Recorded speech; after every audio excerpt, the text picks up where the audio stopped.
No one fails at life. Everybody passes. As a matter of fact, when you die, people say, oh, he passed. Right? You do pass. There is no grading system.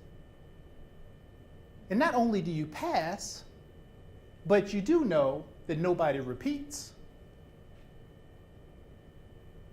Hey, Bill, I thought you died.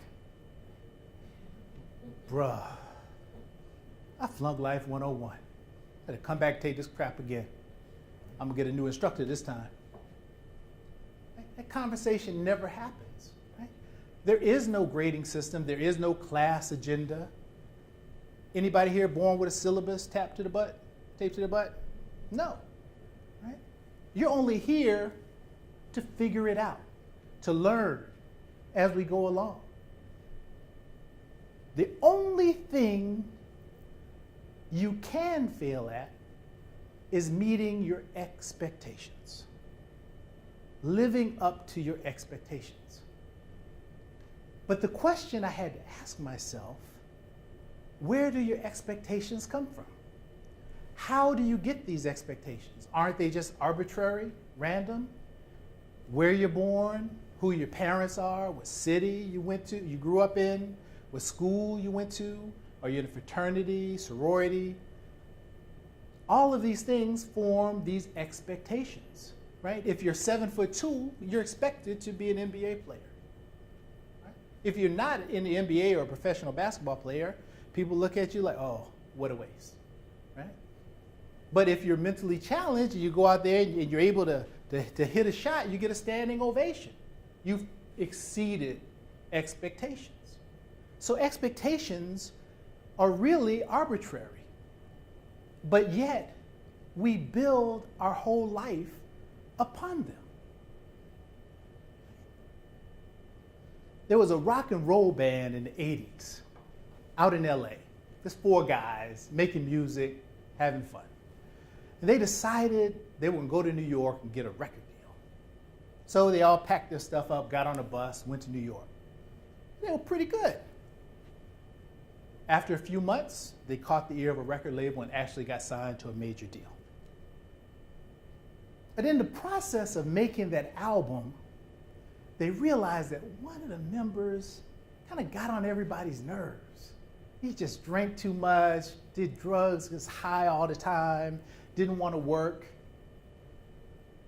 So they voted him out of the band. Went and bought a bus ticket, and when he woke up the next morning, they gave him the ticket to go home.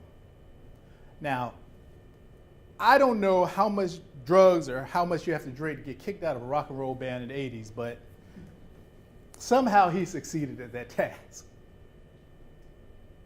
But before he got on that bus, he swore to everything holy that he would go back to LA, start another band, and they would be bigger. They would sell millions of records, they would sell out stadiums, they'd travel the world. And one day, those other guys, those rats that fired him would call him up and beg him for a job. And when they called him, he would say, nah, I'm good. Guess what happened? Came true. He got back to LA, started another band. They sold 50 million albums, sold out stadiums, traveled the world. This man lived the rock and roll dream. Models, bottles, limousines for years. But when he should have been ecstatic and happy, he was miserable. He did interview after interview talking about how sad he was, how depressed he was. He even wrote a song on one of his albums called Euthanasia about how he wanted to kill himself. And you know why? Because he never got that call from those other guys. You see, his name is David Mustaine, and this is a true story. His group was called Megadeth, and they were a pretty big deal back in the 80s if you're into rock and roll. But the group that kicked him out was Metallica. So every time he had a hit, they would release a bigger hit. He would sell out a small stadium, they would sell out a huge stadium. Whatever he did, they did it bigger and better. And for years, that plagued him. So even though he should have spent his life in, just feeling ecstasy, very happy, he was sad and miserable and bitter because he didn't meet his expectations.